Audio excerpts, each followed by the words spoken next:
Hello again and welcome back to English Today. This is DVD 21 and the fourth DVD in your advanced level. And in this DVD, we'll start again with another 2 episodes of our story, That's Life. And then after that, in our special TV programs, our music expert will be talking about the Royal Opera House in London. And then our travel expert will be looking into volunteer holidays. Then, in the grammar section, we will look at ways of expressing your likes and dislikes. And we'll also study different ways of expressing feelings of regret. All right? So enjoy your viewing.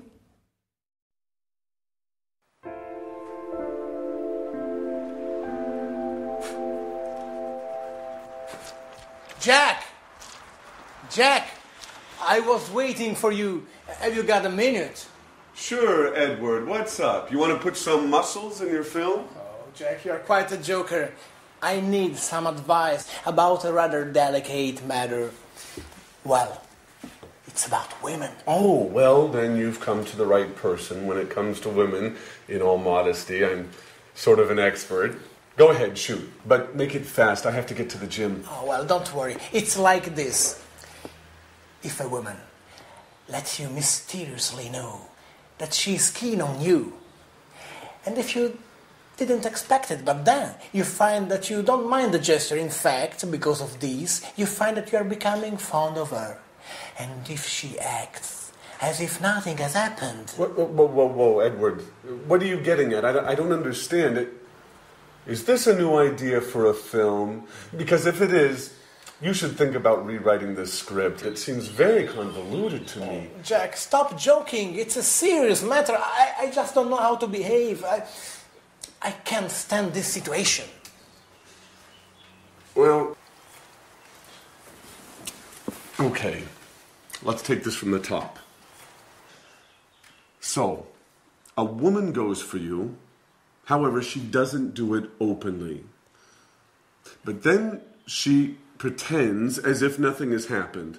And, as far as I can tell, you don't dislike the idea. Have I got it? Exactly. What should I do?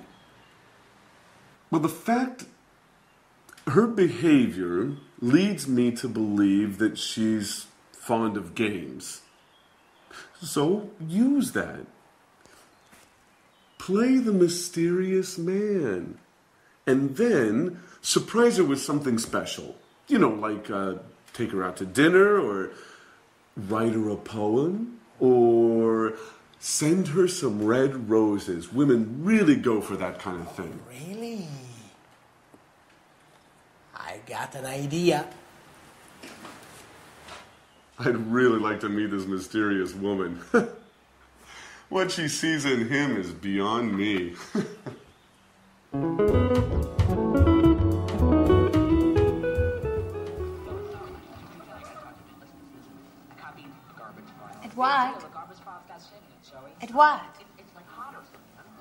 Edward, would you mind not watching the TV for a moment? I'd like to have a word with you. Is it important, Alice? Chuck is on. The reality program about show business. You know I'm nuts for this show. Yeah, I know.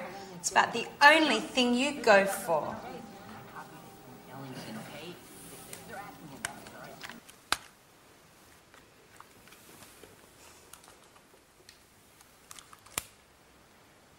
What's up, Alice? What's bothering you? Edward, I'm sorry. I didn't mean to be rude. It's just that... Has something... What? I mean... Anything particular happened recently? Oh, well, if I have to tell you the truth, yes. Great. So, what? So what? What are you getting at? Well, what did you think about it? Were you pleased by it? Oh, yes, very much, but why we are talking about such embarrassing things? think you should talk about it, Edward. Once and for all. You think you know me? I'm not good with words. Well then, get into action. I think you've already waited long enough. Well, maybe you're right. I'm a klutz, aren't I, Alice? Well, yes, but you can fix it. I'll surprise you. By the way, Alice, have you decided what are you going to wear for our date yet? Oh, our date? Are you serious, Edward? Sure. Our date with Mr. Martin, the television producer. That date? Have you forgotten? No, don't worry. I haven't forgotten about it.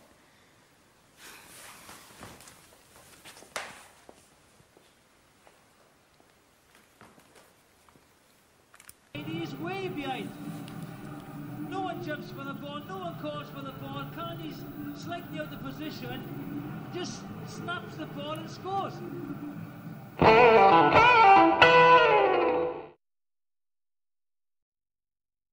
Hello again, and welcome back. Jack and Edward in that episode were talking about what they like doing and what they dislike doing. And in the English language, this is very interesting because there are different ways of describing what you like and what you dislike, different verbs, different phrases, and that's what I want to do with you now. I'm going to give you some examples in this little exercise. And if you listen carefully, you will notice how many different forms there are. It's like a little quiz. I'm going to talk to you about an animal, all right? I'm going to describe what this animal likes doing and dislikes doing, and then I want you to try and guess what the animal is, all right? So are you ready? Listen carefully. Well, these animals are keen on eating big animals. They're keen on eating big animals. They're fond of basking in the sun in the long grass. So they're fond of lying, basking in the sun in the long grass. They really love running at top speed. They love running at high speed, okay? They can't stand getting wet. Like when it rains, they can't stand getting wet. They can't bear being disturbed when they're eating. They can't bear being disturbed when they're eating. Another thing, they don't mind the presence of man, but at a distance. All right? Okay. They dislike being close to lions. Dislike being close to lions. They hate being disturbed when they are with their cubs, with their babies. Okay? Their babies, their cubs. As animals, they don't go in much for making noise. They don't go in for making noise. They're silent. They're quiet. And for them, it's all right to eat only twice every 4 days. So once every 2 days. They don't have to eat every day. So, have you guessed the animal? It's a cheetah. Now remember that in English, a cheetah is not Mr. Monkey. A cheetah in English is the fastest animal in the world. It's the cat, the wild cat with dots. That's the cheetah, and that's what I was describing, all right? Now let's look more closely at the language that I used. So, if we are talking about likes, these are the possibilities. You can use the verb to be keen on. Now notice that these verbs are followed by the gerund form because we have a preposition. So, I'm keen on skiing. Keen on plus gerund means I'm enthusiastic about it. I'm fond of learning English. Same meaning, okay? It means I like it very much. Keen on, fond of, plus gerund. You can have the negative too. I'm not so fond of going to the cinema alone, for example. Now, what about negative? I can't stand is the same as I hate. Very, very common use, this. I can't stand getting up early in the morning. Gerund. I can't stand getting up early in the morning. We also say, I can't bear. Look at the pronunciation. I can't bear. All right? Getting up early in the morning. I can't bear drinking beer, for example. You can say, I really love doing something. I really love playing tennis. Now, you can say, I don't mind doing something. Now, I don't mind means I don't particularly like it. I don't particularly dislike it. So it's okay, it's nothing special for me. So I don't mind playing tennis, but it's not my favorite sport. All right? We also have the verb dislike. I dislike playing tennis. All right? So see how many they are. It's really interesting. Another one which is much less known, but we use it quite a lot, is to go in for. Listen to this. I don't go in for watching documentaries. I don't go in for playing tennis. Again, which means I'm not interested in it. All right? Another thing is, well, it's all right. Again, this is non-committal. It's all right playing tennis, but it's not my favorite sport. All right? And then something similar to all right is it's okay. Well, it's okay eating rice, but I'm not really very enthusiastic about it. So you see how many different examples we have to describe like and dislike in English. And again, these are things that we use every day, so you need to practice them often. So it's okay learning English, and you are excellent at doing it, and I like seeing your progress. Okay, great. Well, that's this lesson, and we'll see you again in the next one. All right, bye for now.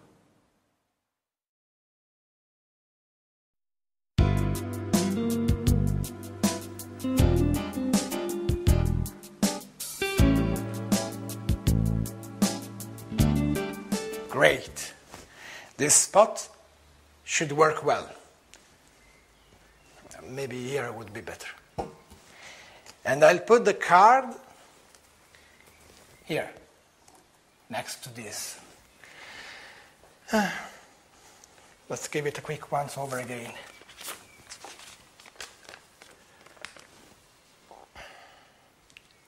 And I should have done this long ago. Now I can't wait any longer. Listen to my poetry, written especially for you.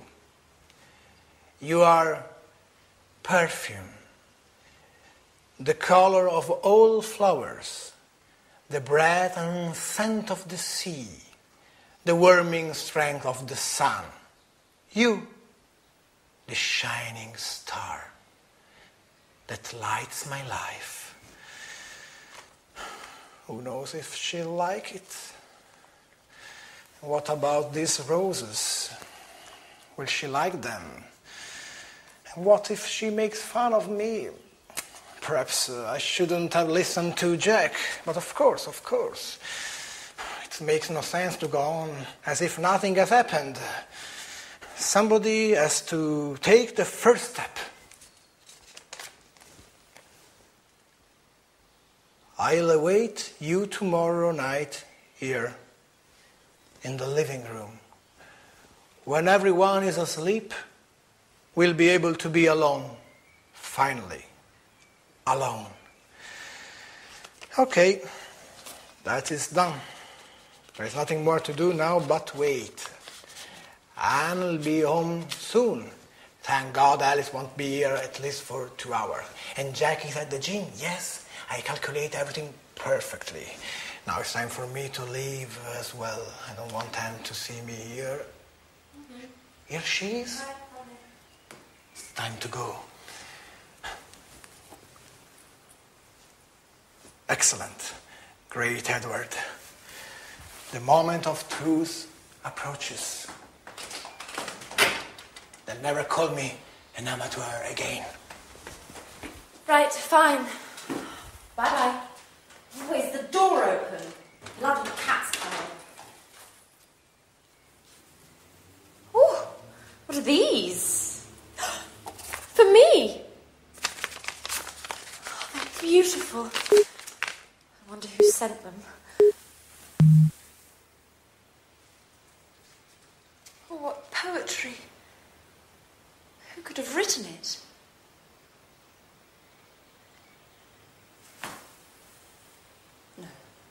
No, Anne. What are you thinking? Now, don't be silly. It can't have been Jack. Oh, my God. But then again, he's the only person I can imagine who would have written such lovely poetry and... Oh, my God. Oh, what if it were Jack? Now that Sharon is out of the picture and... Who would have ever thought that one day...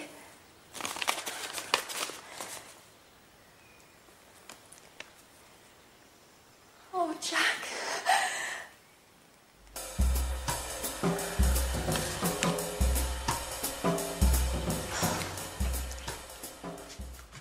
Hi, Anne.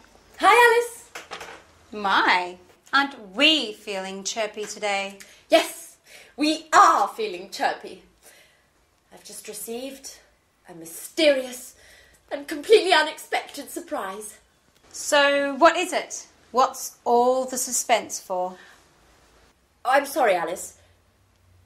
I'd like to keep it a secret for the time being. There's something I have to check up on first. But don't worry, I'll tell you soon enough. Now, why don't you tell me, how's it going with Edouard? By the look on your face, I would guess things aren't going very well. You said it. A complete and utter disaster. I should never have written that card. Why? What's the matter? That's the problem. Nothing has happened. Edouard acts as if he'd never read that card. And yet I know he read it.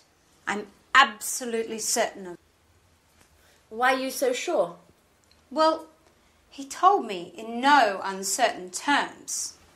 I fished around, vaguely, and he admitted that something strange had happened, and he also said that he was very pleased. And then nothing. No words, no actions. At this point, I think he was referring to something else entirely. Or else, I just have to accept the fact that he isn't interested in me. Oh, don't get depressed, Alice. If you want my opinion, I think you should have told him in person. Face-to-face is always better than playing games. At any rate, you've still got time. Why don't you sit down and have an earnest word with him? No way! To be embarrassed further? Anyway, there's something fishy about this whole story. Either Edward is acting like a complete fool, or else he hasn't truly understood what I feel for him. Oh, I need some clarity. From now on, I'm going to scrutinize his every move.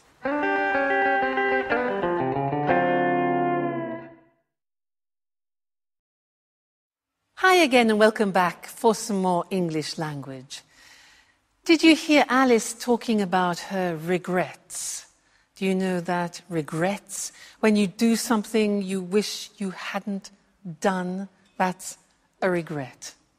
Well, there are different ways to express that in the English language. She said, I wish I hadn't written that card. I shouldn't have written that card.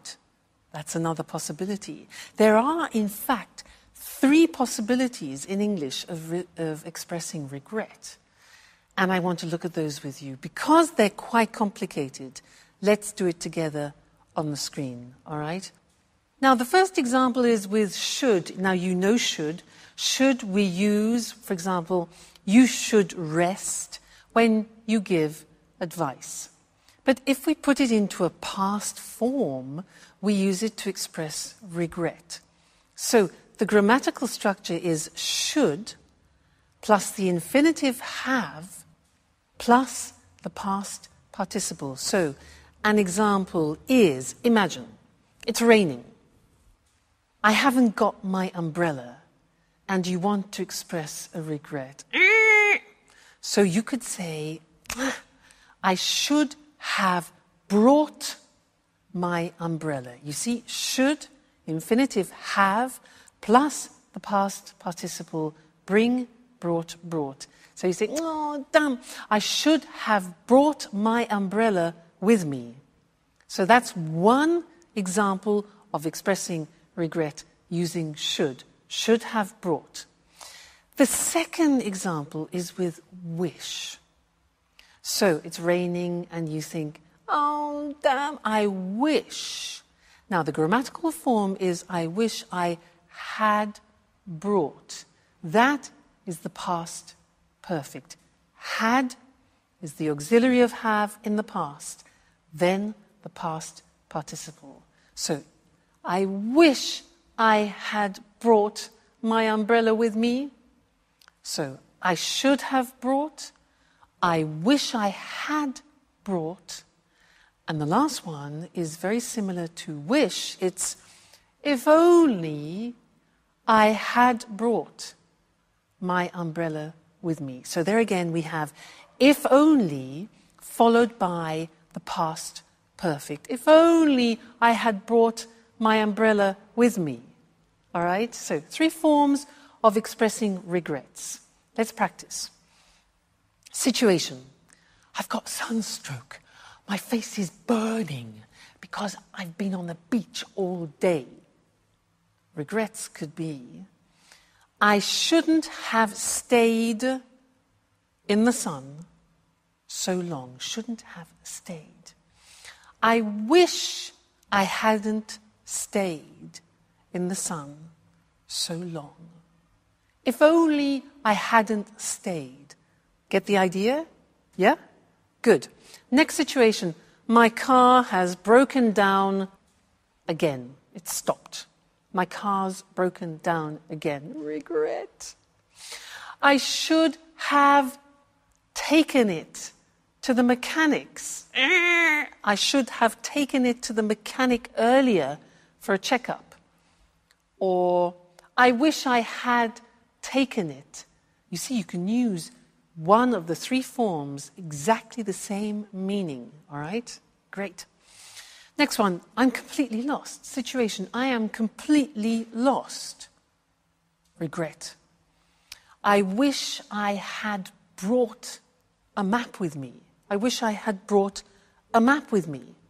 Okay, getting the idea? Next one, I've got a terrible headache. Oh, terrible headache. If only I hadn't drank so much red wine last night. If only I hadn't. I shouldn't have drunk 3 bottles of red wine last night. Now I regret it. Another one. Damn, I missed the plane. I missed the plane. My alarm clock. Bzzz. I should have put the alarm clock on. Obviously. And the last one, my PIN card. I'm trying to get money. I've forgotten my PIN card for my cash dispenser card. I should have memorized it better. If only I had memorized it better. All right, so there are the three forms. Should have done, I wish I had done, and if only I had done. Okay, I'm sure you think, I wish I had been born English. That way I wouldn't have to learn the English language. Well, we're here to help you. So that's the end of this lesson, and see you again very soon. Bye.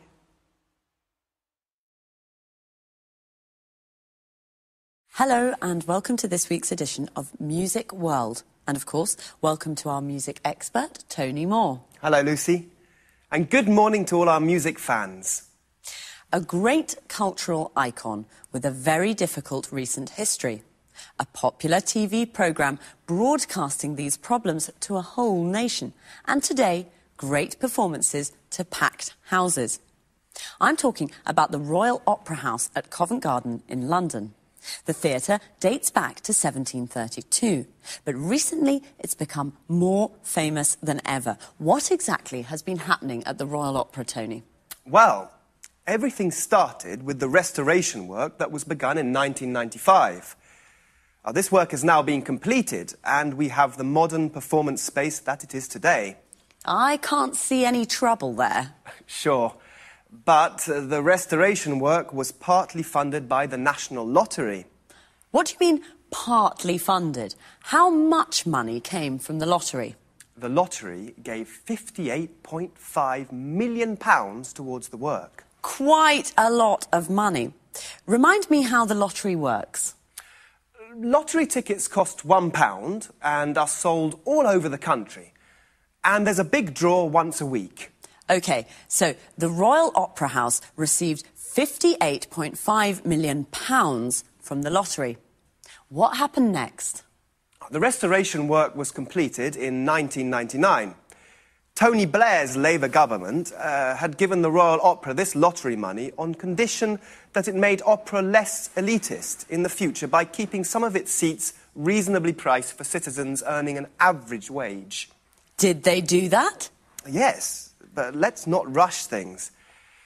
In 2001, the Royal Opera became even more famous when the BBC filmed a fly-on-the-wall documentary about the day-to-day running of the place. Well, the programme showed a real-life soap opera in action. During this period, the theatre was chaotically managed and was almost out of control. 5 executive directors left in the space of 5 years.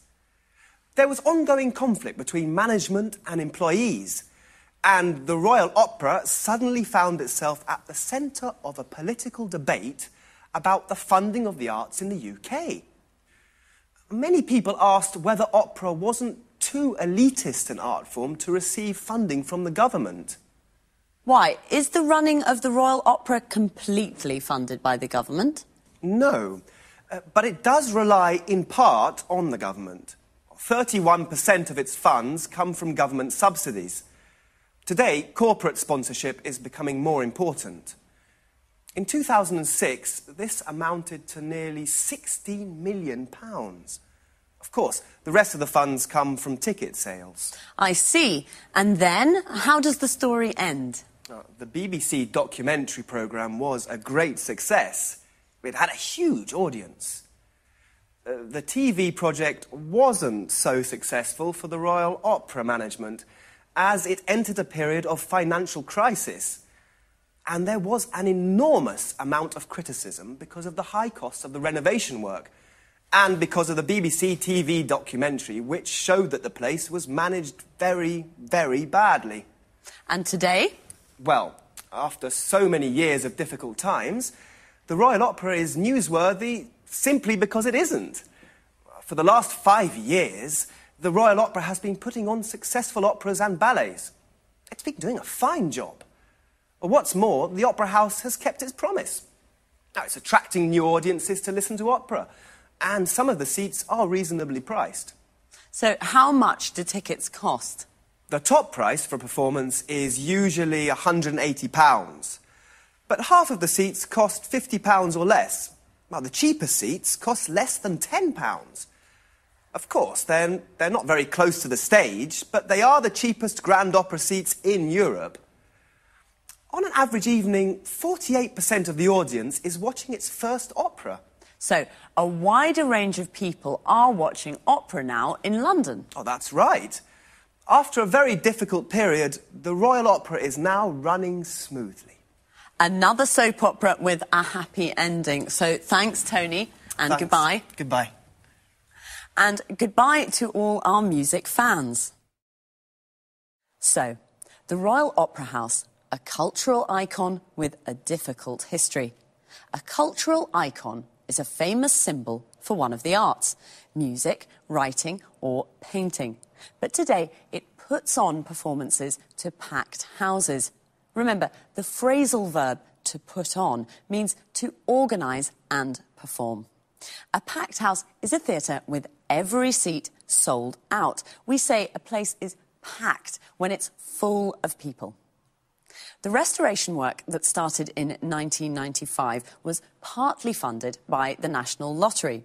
To be funded by means to be financed by, to receive money from someone or something, in this case, the lottery. It was partly funded, means that it received part of the money it needed. This money was given on condition that opera was made less elitist. Elitist means that it is only available to a small group of people, usually socially or intellectually superior. The expression on condition that means only if. The BBC filmed a fly-on-the-wall documentary about the day-to-day running of the place. A fly-on-the-wall documentary is a programme that shows everything that happens in real-life situations. Day-to-day means daily, of every day. So the day-to-day running of the place means the normal, everyday administration of the place. This real-life soap opera showed the theatre was almost out of control. A soap opera is a TV programme with many episodes that looks at the day-to-day lives of a group of people. Out of control means there is no control, like chaotic or disorganised. It showed the ongoing conflict between managers and employees. A conflict is a disagreement. It was ongoing, means that it continued for a long period of time. That's all we have time for today. See you again soon. Hello and welcome to this week's edition of the Travel Programme. In the studio with me once again is Christine Oteng, our travel expert. Good morning, everyone. Well, what does the word holiday conjure up in your mind? White sand beaches, beautiful blue sea and fantastic seafood? Or maybe cool mountain air and invigorating walks through alpine forests? How about this? Think helping to build a dam outside a village in Uganda. Think helping out in a rural hospital in India. Think showing visitors round a castle in England. That's right, today's travel topic is volunteer holidays, a way to travel and do good at the same time. Am I right, Christine? Right. A volunteer holiday can be a true life-changing experience. Travel, visit new places and help local people at the same time. It's a great way to really make contact with local people, their culture and the kinds of problems they face, and you can help in a small way to solve some of those problems. Certainly a holiday with a difference. What sorts of places have volunteer holidays? There are two kinds of volunteer holidays, really. A lot of these holidays take place in developing countries, in Africa, India, and sometimes in South America. Other holidays can be found in Europe and North America. So there are lots of destinations to choose from. And what sorts of things can you do? There's an enormous range of activities to choose from.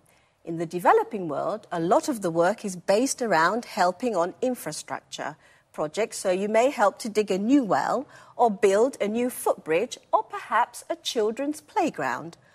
Or you may decide to help out in a local hospital or in an orphanage. All sorts of useful projects to improve the daily lives of local people in small ways. And what about the work in developed countries? Well, here the work is slightly different. It's usually for charitable organisations, like, for example, the National Trust, an English charity that looks after many castles and old houses.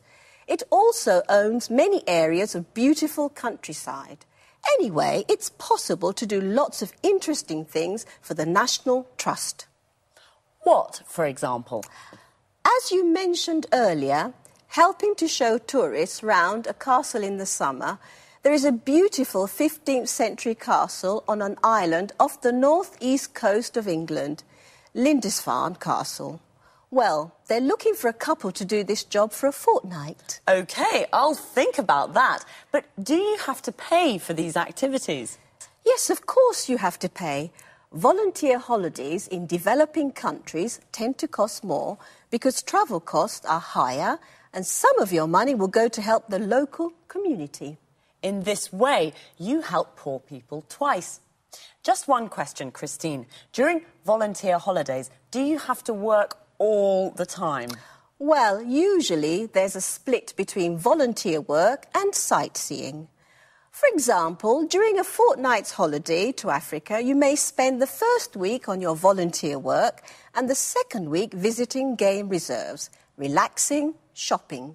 The sorts of things you normally do on holiday. Good. So, you have time for fun too.